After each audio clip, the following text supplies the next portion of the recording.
En point 5, rapport des conseillers ou questions aux officiers. Je commencerai par vous, M. Quenneville, s'il vous plaît. Merci, M. le maire. J'aurais quelques points à souligner. Pour ce qui est des rencontres, j'ai eu la rencontre avec vous à l'aéroport de Gaspé. Je pense que ça a bien été. Il y avait une bonne délégation de Gaspé là. Ensuite, je fais partie du conseil d'administration du Mont-Béchervaise, que je vais vous parler tout à l'heure. Et j'ai une rencontre avec le ministère des Transports, il faut dire aussi, pour le nouveau développement du centre-ville. Hein? Puis il y a eu lieu pour Berceau du Canada. Je pense qu'il y a beaucoup de travaux qui s'en viennent pour les 2, 3, 4 prochaines années au niveau du ministère des Transports, aller jusqu'à Pointe-Navarre. Ensuite, j'ai rencontré aussi la Légion canadienne. J'ai été le 11 novembre. C'est moi qui ai représenté la ville au niveau de la Légion canadienne. Je tiens à féliciter en premier lieu le Club de l'Âge d'or de Joie de vivre de Saint-Majoric, dont le président est M. Jean-Claude Morin, pour leur 40e anniversaire d'existence. Je pense que ça mérite félicitations. C'était un club qui est dynamique. Donc, les meilleurs vœux pour une continuité au niveau de cet organisme. J'aurais 2 petits points à mettre à jour aussi. La salle de Saint-Majoric, question des locaux, des toilettes ou des aménagements. Donc, je ne poserai pas la question. J'ai eu la réponse aujourd'hui. C'est que il y a eu une entente avec le comité du centre de Saint-Majoric, la salle paroissiale, que du 14 janvier au 14 février, des travaux de réfection des toilettes et des entrées du vestiaire seront réaménagés. Donc, c'est un mal pour un bien parce que je pense que c'était dû pour la population. Il y a aussi une autre salle, c'est la soirée des salles, la salle de Wakeham. Il y aura démolition durant l'hiver de la salle de Wakeham, le Hall, Wakeham Hall. Donc, je pense qu'on n'en fera pas un musée, étant donné que c'est un besoin. C'est une salle qui est insalubre, puis elle va être démolie pour en faire un parc qu'on va appeler le parc William Wakeham. Ensuite, j'ai rencontré mon agent de la Sûreté du Québec, qui est M. Denis Dumais, qui est responsable du secteur de 4. On parlait aussi de la sécurité. On a parlé de la sécurité dans le portage de Rivière-Nord pour les gens, les automobilistes. Il faut parler aussi de la sécurité des piétons. Il y a beaucoup de gens qui marchent sur différentes rues de la ville et qui sont dans des secteurs où ce n'est pas éclairé, où il y a des accotements, puis les gens pensent qu'ils sont vus par les automobilistes. C'est important de mettre des vêtements de fluo ou de couleur, blanc ou n'importe quoi. Ensuite, il y a des appareils qui existent pour se faire remarquer. Donc, je vous demande d'être sécuritaire parce qu'on a besoin de vous, tout le monde, puis on ne voudrait pas vous perdre. Donc, ça fait le tour un petit peu. J'ai aussi le centre de ski Mont-Béchervaise qui m'ont demandé de vous annoncer que le tapis magique qui a été fourni par le LEG du 475e est en place. Ça va être fonctionnel, ça va être gratuit pour tout le monde. Ça va servir au tube, ça va servir aux cours de ski et ça va servir aux glissades normales. Il y a un sentier de raquettes aussi qui va être installé dans le sentier de vélo que M. Mainville a fait là, cet été, Bouette et Bitume. Donc, ces sentiers-là vont servir à des sentiers de raquettes. Ensuite, la vente de cartes se fait le 22, 23 et 24 novembre au centre commercial Carrefour.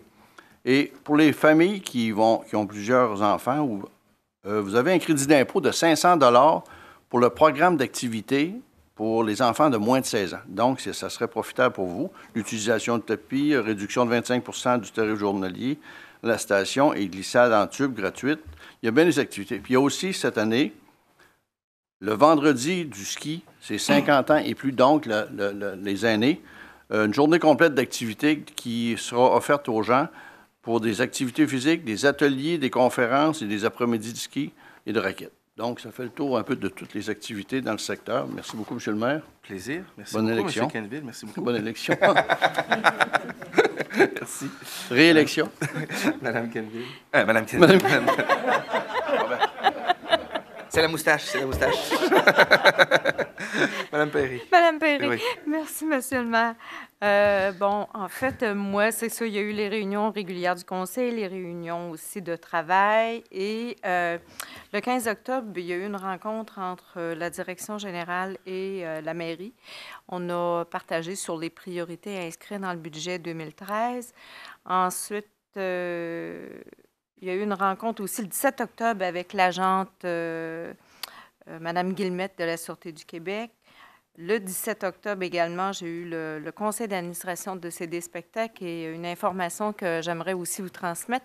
Le Blitz pour la vente de passeports et pour la programmation hivernale se tiendra le samedi, le 8 décembre. Fait que je vous invite à vous présenter. Je pense que ça va être au Carrefour et il y a une superbe de programmation. Vous allez la découvrir, en tout cas, dans les jours qui vont suivre. Par après, j'ai aussi rencontré le comité en mémoire d'elle et je tiens peut-être aussi à partager avec les familles qui sont intéressées à rendre hommage à leur mère ou à une femme de leur famille. Vous avez jusqu'au 30 novembre à faire parvenir votre inscription. Après le 30 novembre, ça sera terminé pour les inscriptions qui vont apparaître sur la sculpture en mémoire d'elle. Également, j'ai eu une rencontre aussi avec le comité consultatif d'urbanisme dont on adoptera ce soir le compte-rendu. Moi, j'ai une question pour le directeur des travaux publics. Ça concerne les travaux de réfection de la rue de la Cathédrale. Ils sont en cours présentement, mais pour le bénéfice de nos citoyens, j'aimerais ça peut-être que vous nous précisez un petit peu le calendrier de la fin des travaux. Monsieur Savage. Oui, Madame Perret. Merci. On peut peut-être séparer les travaux en 4. On a pris des petits retards. Là. On a rencontré de la terre contaminée, puis on a eu des changements à faire au niveau électrique aussi. Comme vous savez, les fils vont être enfouis. Ça va quand même bien. On approche la fin des travaux. La semaine prochaine, si tout va bien, on va avoir du pavage.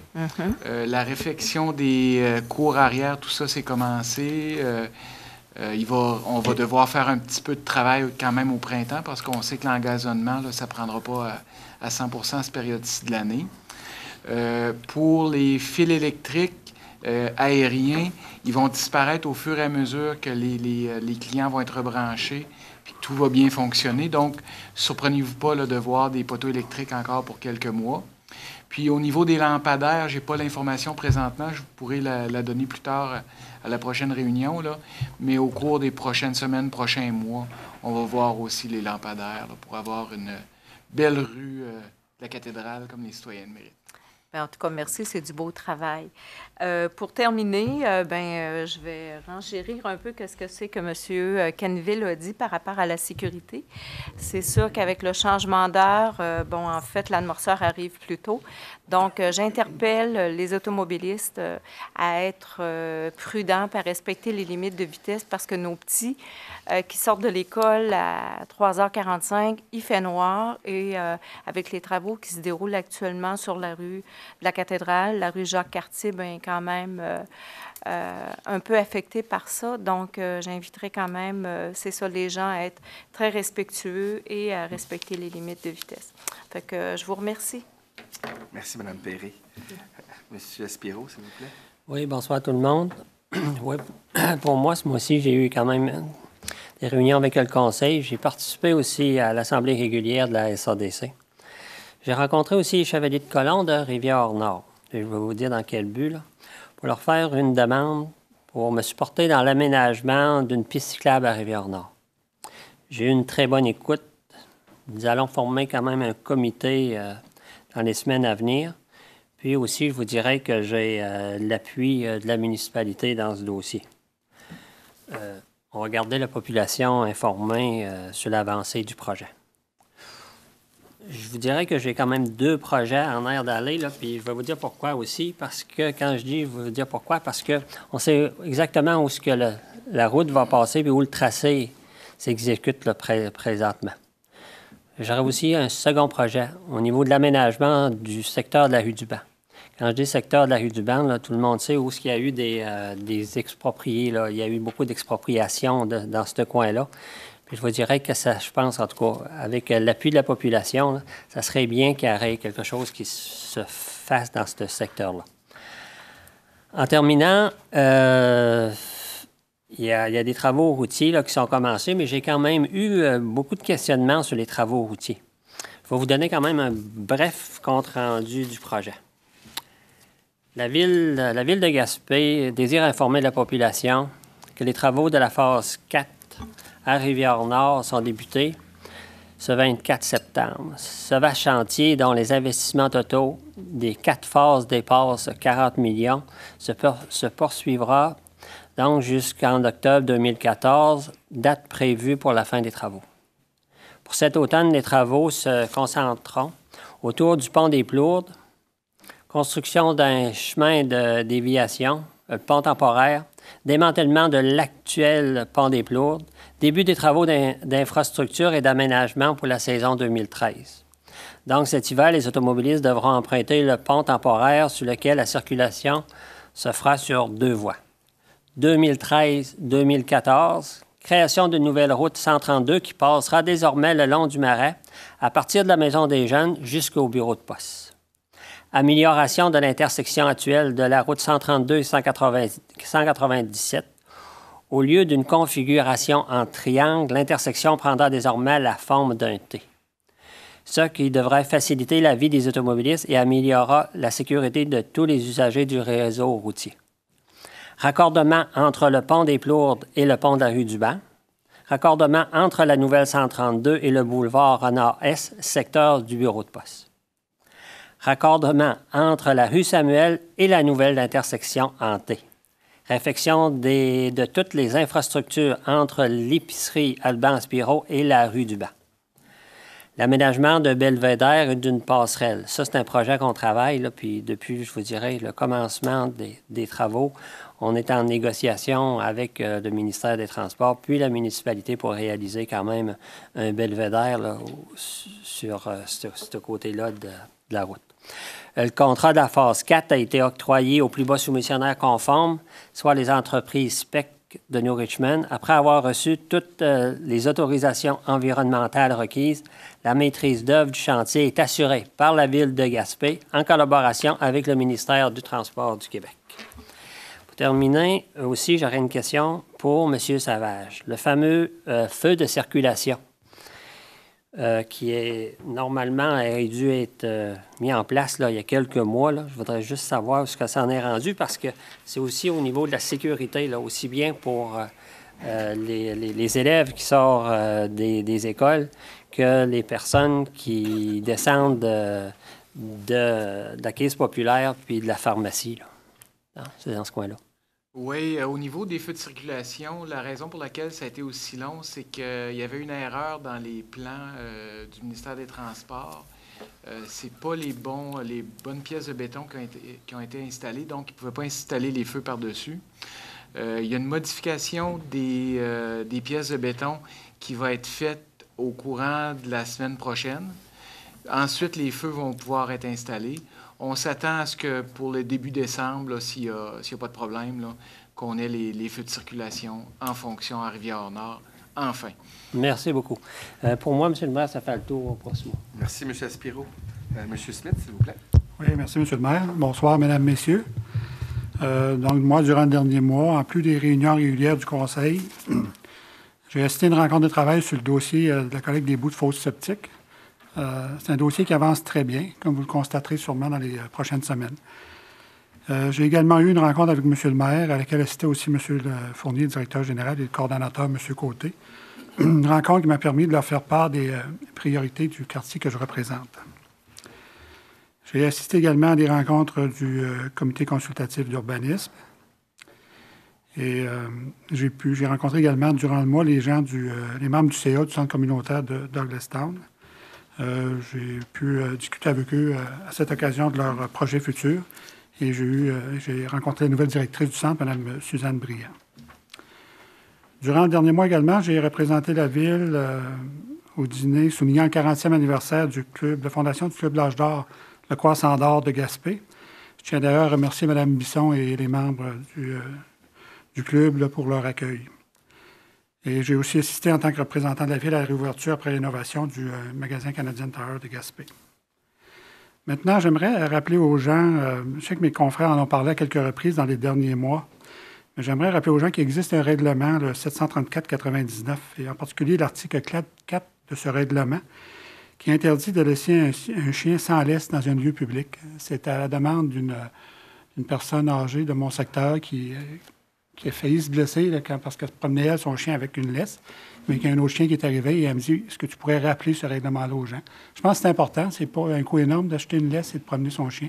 C'est une question de sécurité. Puis vous pouvez le faire sur votre terrain, votre chien là, c'est pas de problème, mais je pense de promener son chien avec une laisse, c'est une façon de faire une question sécuritaire là, pour les gens. J'aimerais également rappeler aux gens, Mme Perret parlait de sécurité tout à l'heure. Dans les dernières semaines, il y a eu quelques accidents sur le boulevard York, entre autres. Et c'est un endroit où les gens circulent assez vite. C'est une pente. La vitesse est un maximum de 80 km/h. Mais on a fait une demande, nous, à la Ville. On a une résolution dans ce sens-là auprès du ministère des Transports il y a quelques temps, presque un an, je crois, pour réduire la vitesse sur ce tronçon de route.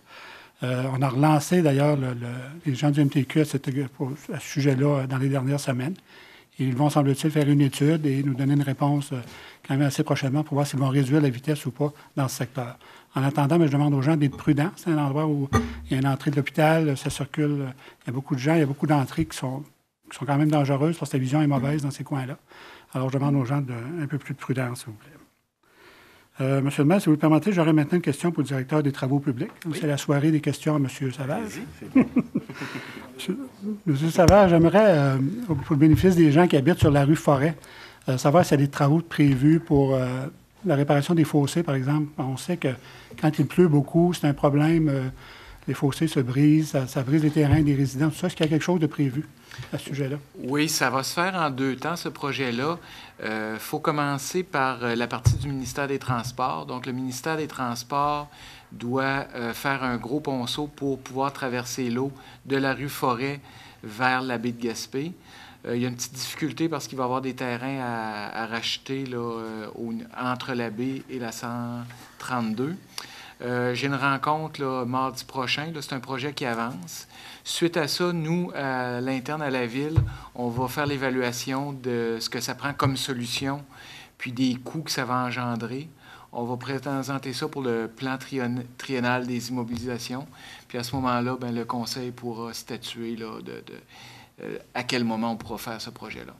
Bon, c'est bien, M. Savage. Merci beaucoup. C'est tout, M. le maire. Parfait. Merci beaucoup, M. Smith.